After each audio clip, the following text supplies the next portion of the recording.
வணக்கம் நண்பர்களே. நம்மளுடைய முன்னோர்கள் காலத்துல காலையில எழுந்த உடனே என்ன சாப்பிடுவாங்க தெரியுமா? புரோட்டீன் பவுடர் இல்லைங்க, ஹெல்த் ட்ரிங்க் இல்லை. ஆனாலும் 90 வயசு வரைக்கும் 100 வயசு வரைக்கும் பலமாக வாழ்ந்தாங்க. அதுக்கு பெரிய காரணமே பழைய சோறு தாங்க. இன்று பலர் இத ஏழை உணவு என்று நினைக்கிறார்கள். ஆனா விஞ்ஞானம் என்ன சொல்கிறது தெரியுமா? ஒரு இரவு ஊற வைத்த சாதத்தில் உருவாகும் நல்ல பாக்டீரியாக்கள் உடலுக்கு சக்தி, குடல் ஆரோக்கியத்திற்கும் எலும்பு பலத்திற்கும் வயிற்றுக்கும் குளிர்ச்சி கொடுக்கிறது அப்படின்னு சொல்றாங்க. இன்னைக்கு வீடியோல பழைய சோறு தினமும் சாப்பிட்டா உடலில் நடக்கக்கூடிய 10 பெரிய மாற்றங்கள், எப்படி சாப்பிட வேண்டும், யாரெல்லாம் கவனமாக எடுக்க வேண்டும், எல்லாத்தையும் இந்த ஒரு வீடியோல பார்க்க போறோம். ஸோ வீடியோவை ஸ்கிப் பண்ணாம ஃபுல்லா பாருங்க. கண்டிப்பா உங்களுடைய உடல் ஆரோக்கியத்திற்கு இந்த ஒரு வீடியோ பயனுள்ளதாக இருக்கும். முதல்ல பழைய சோறுனா என்னன்னா, இரவுல மீதமான சாதத்துல தண்ணீர் ஊற்றி இரவு முழுக்க ஊற வைத்து காலையில தயிர், வெங்காயம், மோர், பச்சை மிளகாய் சேர்த்து சாப்பிட்றதாங்க பழைய சோறு. ஆனால் இப்போல்லாம் யார் நைட் நேரத்தில் சாதம் சமைக்கிறது? எல்லாருமே டிஃபன் தான் போட்டுட்டு இருக்கோம். ஸோ இது மதியானம் சமைக்கும் போது சில சாதங்கள் மிஞ்சும்ல, அதுலேயும் நீங்கள் தயிர் ஊற்றி நைட்டு சாப்பிடலாம். தமிழக கிராமங்களில் இது நீர் ஆகாரம், பழைய சாதம், புழுங்கல் சோறு, குளிர் சோறு என்று பல பெயர்கள்ல இப்ப நம்ம இதனுடைய நன்மைகளை பார்க்கலாம். இது உடல் சூட்டை குறைக்கும். இன்றைக்கு பலருக்கும் உடல் சூடு, வாய்ப்புண், கண் எரிச்சல், வயிற்று எரிச்சல், சிறுநீர் எரிச்சல் இது எல்லாமே அதிகமாகவே இருக்குது. பழைய சோறு உடலுக்கு இயற்கையான குளிர்ச்சியை தரும். குறிப்பா வெயில்ல வேலை செய்பவர்களுக்கு, விவசாயிகள், கட்டிட தொழில் செய்பவர்கள், இவர்கள்லாம் காலையில் இதை சாப்பிட்டா உடல் சோர்வு குறையும்.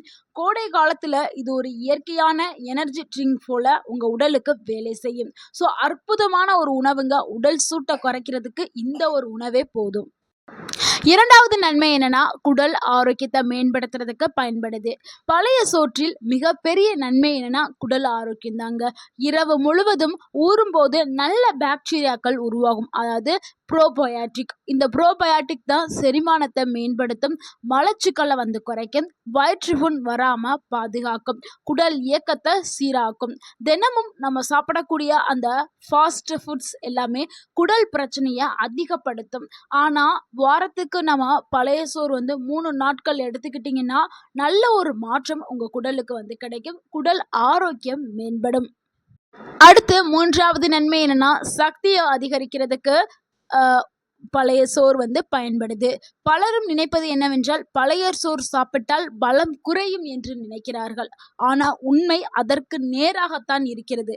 இதில் கார்போஹைட்ரேட், நல்ல பாக்டீரியாக்கள், விட்டமின் பி அதிகமாகவே கிடைக்கும். அதனால தான் நாள் முழுக்க உடலுக்கு நிலையான ஒரு சக்தியை பழைய சோறு கொடுக்குது. இதனால தான் நம்மளுடைய முன்னோர்கள், அதாவது தாத்தா பாட்டி காலத்தில் பழைய சோறு சாப்பிட்டு வயலில் நாள் முழுக்க வேலை செய்வார்கள். அவங்களுக்கு அவ்வளவுக்கு ஒரு எனர்ஜி கிடைக்கும். முழுக்க முழுக்க அவங்க வேறு எந்த ஒரு உணவையும் அவங்க காஸ்ட்லியாக பாதாம், முந்திரி இந்த மாதிரி நட்ஸ் எல்லாம் அவங்க சாப்பிட மாட்டாங்க. பழைய சோறு தான் எடுத்து அடுத்து நான்காவது நன்மை என்னன்னா, எலும்புகளை பலமாக்குறதுக்கு பழைய சோறு பயன்படுது. ஊற வைத்த சாதத்துல சில தாதுக்கள் அதிகமாகும் அப்படின்னு சொல்லி ஆய்வுகள் கூறுது. அதாவது ரிசர்ச் பண்ணதுல என்னன்னா, நார்மலா இருக்கக்கூடிய சாதத்தை விட ஊற வச்சு சாப்பிடக்கூடிய சாதத்துல சத்துக்கள் அதிகமாகவே இருக்குது. முக்கியமா என்னென்ன சத்துக்கள்னா, கால்சியம், மெக்னீசியம், இரும்பு சத்து இது எல்லாமே அதிக அளவில் இருக்குது. இது எளிதாகவும் உடலால் உறிஞ்சப்படும் அப்படின்னு சொல்லப்படுது. இதனால மூட்டு வலி குறையும், எலும்பு பலம் அதிகரிக்கும். வயதானவர்களுக்கு இது ரொம்பவே ஒரு சூப்பரான ஒரு உணவு அப்படின்னு சொல்லப்படுது. குறிப்பா 40 வயதுக்கு மேல இருக்கிறவர்களுக்கு இதை சாப்பிடலாம். இதை சாப்பிடும் பொழுது அவங்க உடல் முழுக்க ஆரோக்கியம் பெறும் அப்படின்னு சொல்லப்படுது. ரிசர்ச் பண்ணதுல பலவிதமான நோய்களையும் குணமாக்கும் அப்படின்னு சொல்லப்படுது. அடுத்து ஐந்தாவது நன்மை என்னன்னா, மலச்சிக்கலை குறைக்கிறதுக்கு பழைய சாதம் பயன்படுது. காலையில களைப்பருக்கு செல்லும் பொழுது ரொம்பவே கஷ்டப்படுவாங்க. அதாவது பாத்ரூம் போனால் அவங்களுக்கு மோஷன் ஃப்ரீயாகவே வராது. முக்கியமாக வயதானவர்களுக்கு அவங்க எது சாப்பிட்டாலும் வந்து செரிக்காது. ஸோ வந்து டாய்லெட் போகும்போது ரொம்பவுமே கஷ்டப்படுவாங்க. அப்படி இருக்கிறவங்கலாம் பழைய சோறு வந்து அவங்களுக்கு ரொம்பவே ஹெல்ப் பண்ணும். இதில இருக்கக்கூடிய அந்த ப்ரோபயாட்டிக் நல்ல பாக்டீரியா மற்றும் நார் சத்துக்கள் குடல் இயக்கத்த சீராக்கி மலத்த மென்மையா வெளிய தள்றதுக்கு உதவும். குறிப்பா தண்ணீர் குறைவா குடிப்பவர்களுக்கு, உடற்பயிற்சி இல்லாதவர்களுக்கு இந்த ஒரு இந்த சாதம் வந்து இந்த பழைய சாதம், வடிச்ச கஞ்சி சாதம் இது அடுத்து 6வது நன்மையை பார்க்கலாம். நோய் எதிர்ப்பு சக்திய அதிகப்படுத்துறதுக்கு பழைய சாதம் பயன்படுது. உடல்ல இம்யூன் சிஸ்டம வந்து உடல்ல இம்யூனிட் பவர அதிகப்படுத்துறதுக்கு இது வந்து பயன்படுது. குடல் ஆரோக்கியம் நல்லா இருக்கும்போதே நார்மலாவே நம்மளுக்கு நோய் எதிர்ப்பு சக்தியும் அதிகமாகும். நோய் எதிர்ப்பு சக்தியோட பெரும் பங்கே வந்து குடலோடு தான் தொடர்பு இருக்குது.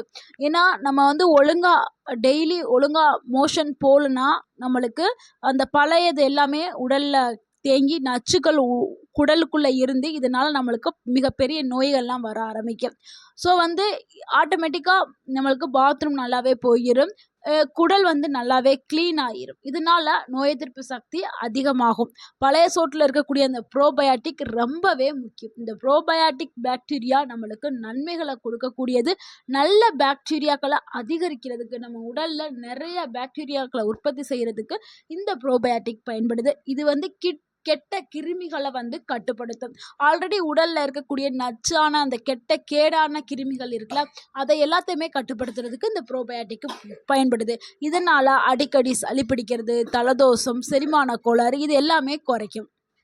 அடுத்து 7வது நன்மை என்னன்னா, உடல் எடைய கட்டுப்படுத்துறதுக்கு பயன்படுது. பலரும் வந்து டயட் செய்வாங்க. காலை உணவ வந்து தவிர்த்துருவாங்க.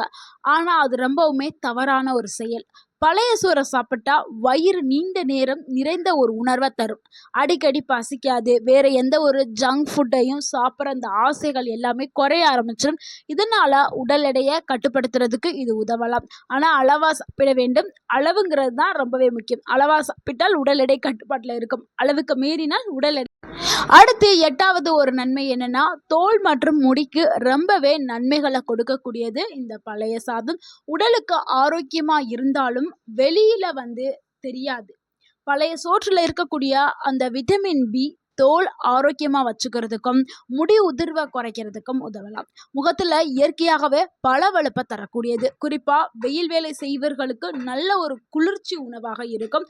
நம்மளே நார்மலா வீட்ல வடிச்ச சாதம் வடிப்போம்ல, அந்த வடிச்ச கஞ்சிய நம்ம என்ன பண்ணோம்னா, தூக்கி தூர போட்டுருவோம். ஆனா அந்த வடிச்ச கஞ்சிய நீங்க முகங்களுக்கு அப்ளை பண்ணிட்டு வர வர உங்களுடைய முகம் ரொம்பவே பளபளப்பாயிரும். ஏன்னா அதுல நிறைய கார்போஹைட்ரேட் சத்து இருக்குது. அது நம்மளுடைய முகத்த பளபளப்பாவும், ஹைட்ரேஷனா வச்சுக்கிறதுக்கும் பயன்படும். முக்கியமா முகங்கள்ல இருக்கக்கூடிய கருமைகள், கரும்புள்ளிகள்லாம் போறதுக்கு பயன்படுது.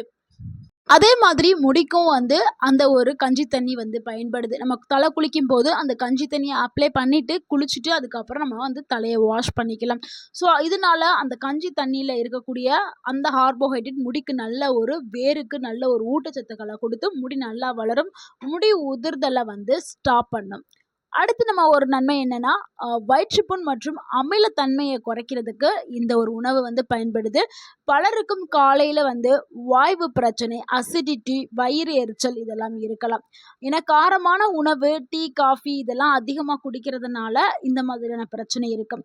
அவங்க எல்லாருமே பழைய சோறு எடுத்துக்கலாம். பழைய சோறை எடுக்கும் பொழுது வயிறு ரொம்பவே குளிர்ச்சியாக இருக்கும். அமிலத்தன்மை குறையும். வயிற்று எரிச்சல் வந்து தணிய ஆரம்பிக்கும். ஆனா அதிகமா எதுவும் காரமா அது கூட சேர்த்து எடுக்காதீங்க.